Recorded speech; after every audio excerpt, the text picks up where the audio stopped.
बिस्मिल्लाहिर्रहमानिर्रहीम। तो आज का जो हमारा टॉपिक है वो काफ़ी इम्पोर्टेंट है और काफ़ी जो है वो इसके ऊपर हमारे पास जो है वो डिस्कशन आती है। तो हमारे पास जो यहाँ पे टॉपिक हम डिस्कस करने लगे वो है how to write a chemical formula. तो सबसे पहले हम देखेंगे कि किसी भी केमिकल फार्मूले को लिखने के तरीके क्या हैं। तो देखें, किसी भी केमिकल फार्मूले को अगर आपने लिखना है तो उसके लिए कुछ बेसिक प्रिंसिपल्स होते हैं। तो वो बेसिक प्रिंसिपल आपको भी पता है कि जब भी आप कोई केमिकल कंपाउंड लिखते हैं तो उसमें दो चीज़ें होती हैं।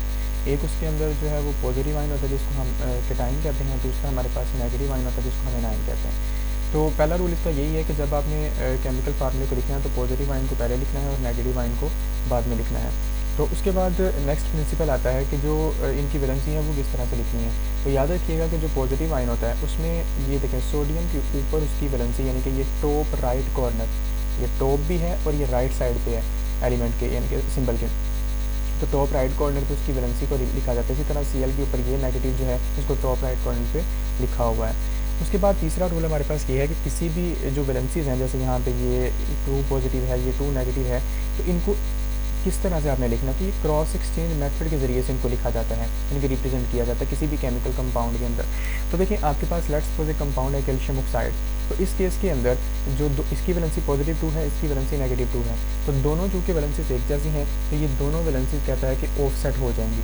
तो जब आप केमिकल वो जो उसका फार्मूला लिखेंगे तो कैल्शियम और ऑक्सीजन वैसे आएगा, यानी कि इनकी जो 2 वैलेंसीज हैं, यानी कि इसकी 2 पॉजिटिव और इसकी 2 नेगेटिव, ये ऑफसेट हो जाएंगे। तो सिंपल इसी तरह लिखा जाएगा।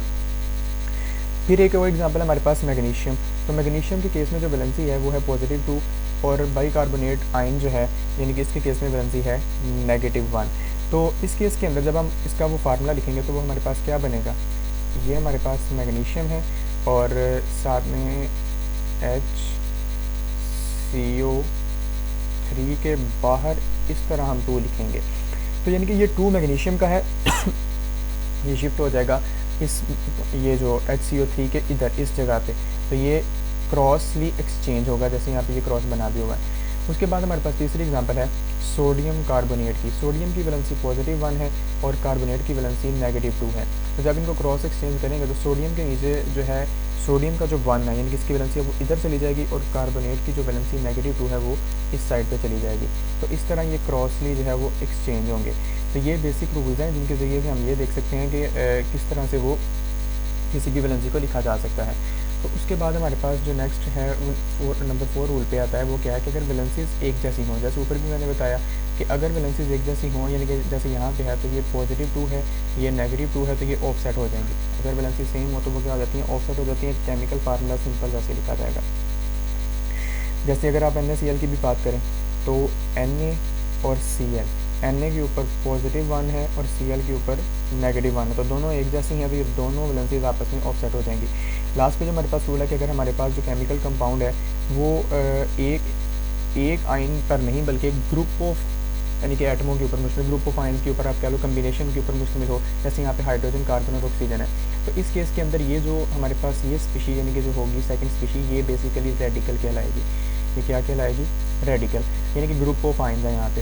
तो ये रेडिकल के ऊपर जो भी चार्ज होगा वो इसकी ओवरऑल वैलेंसी होगी, नेट चार्ज जो है इसके ऊपर, यानी कि ये हाइड्रोजन, कार्बन और ऑक्सीजन के कम्बिनेशन से जो नेट चार्ज बनेगा उसको हम इसकी रेडिकल की वैलेंसी कहेंगे, और वो यहाँ पे बन रही है हमारे पास नेगेटिव 1। तो नेगेटिव 1 जो है ये इसकी वैलेंसी है और मैग्नीशियम की वैलेंसी है 2 पॉजिटिव।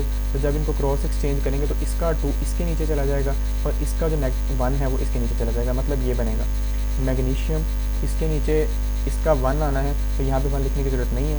फिर उसके बाद HCO3 है हमारे पास, तो इसके नीचे यहाँ पे ये मैग्नीशियम का 2 आ जाएगा। तो इस तरह से ये केमिकल फार्मूला लिखा जाएगा। तो ये कुछ बेसिक प्रिंसिपल्स हैं जिनके साथ हम ये मतलब बता सकते हैं कि किसी भी केमिकल फार्मूले को किस तरह से लिखा जा सकता है।